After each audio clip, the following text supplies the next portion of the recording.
Hello everyone, I am Mohammed Nawaz, new PhD student of Entrepreneurship at Kalanganfort University, and today I am here to talk about the entrepreneurial ecosystem. Entrepreneurial ecosystem is a concept borrowed from the ecosystem word or terminology that is used in the mostly in the biological sciences and natural sciences. Ecosystem is a biotic concept, biotic community.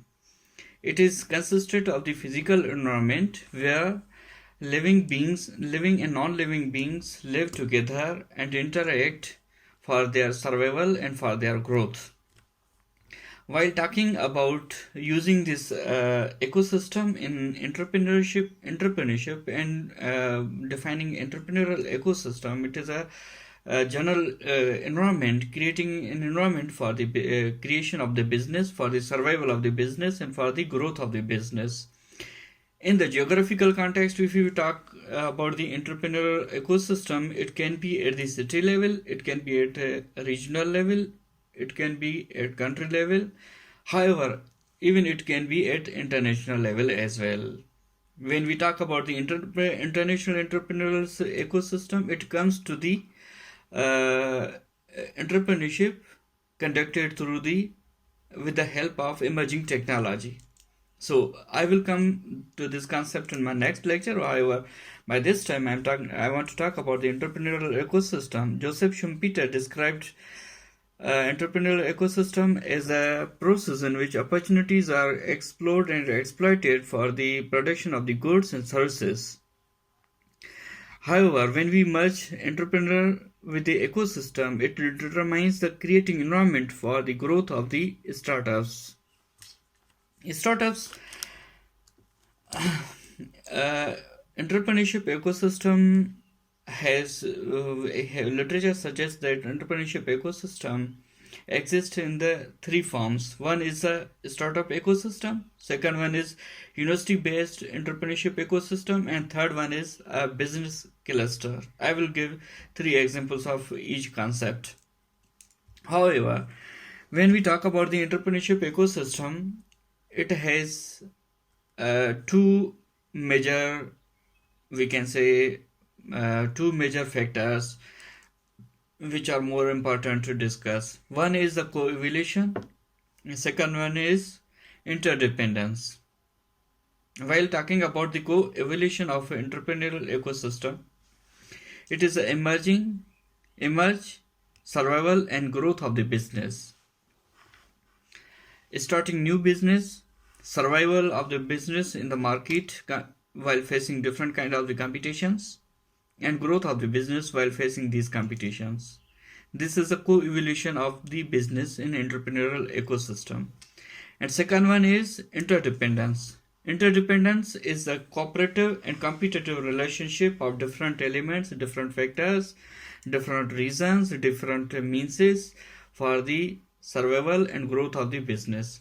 And what are those interdependent elements or factors which contribute in the entrepreneurial ecosystem? These can be the market demand, business services, innovations, venture capital, research and development, high qualification and higher education, innovation, social networks, quality of the governance and leadership, formation of the new firms and enterprises, and physical infrastructure. Physical infrastructure includes building, furniture, computer systems, and other all physical items and things which are required, which can contribute and promote the business system. It may include some kind of the transportation as well. So these are the elements which contribute in the interdependence of the business. However, when we talk about the co-evolution of the business, it includes some set of the resources, or we can say that this concept is constructed of the three different things. One is institutions, second one is resources, and third one is value creation. Institutions may include the formal and informal institutions, and as well as social networks. While talking about the resources, what are required the resources? These are the physical resources, financial resources, human resources, means of consumption, and producer services and leadership. These are the resources which are required to contribute in the evolution and interdependence of the entrepreneurial ecosystem. There is another concept which is mostly when we talk about the entrepreneurial ecosystem, and we don't talk about the triple helix theory or triple helix model, then it becomes incomplete to discuss about the entrepreneurial ecosystem. Triple helix model is consisted of the three major institutions. First one is the university, second one is industry, and third one is government. So, without the major leading role of these three institutions, it becomes impossible to construct and design entrepreneurial ecosystem at any level. Either it can be it is city level or regional level or country level.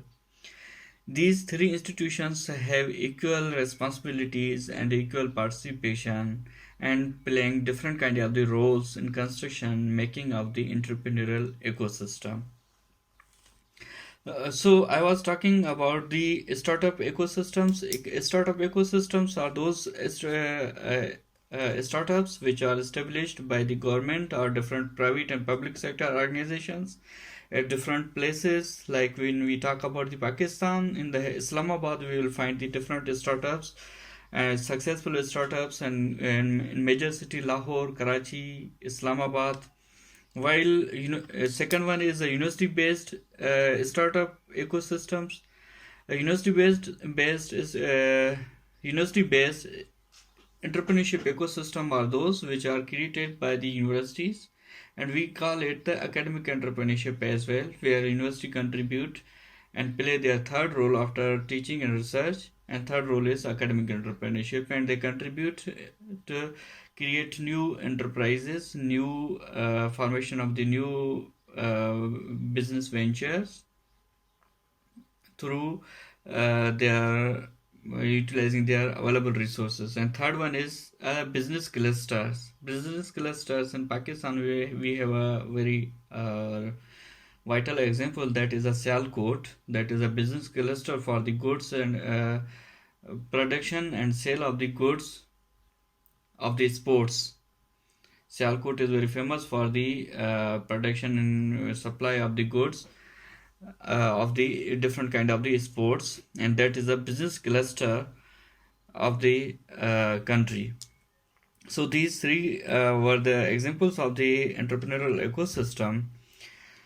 I hope this is enough for that this topic. My purpose to talk give a very little small talk about different concepts is also help for myself to develop understanding about the subject, about different concepts, and to help my colleagues and my students to bring them closer to the different concepts and terminologies.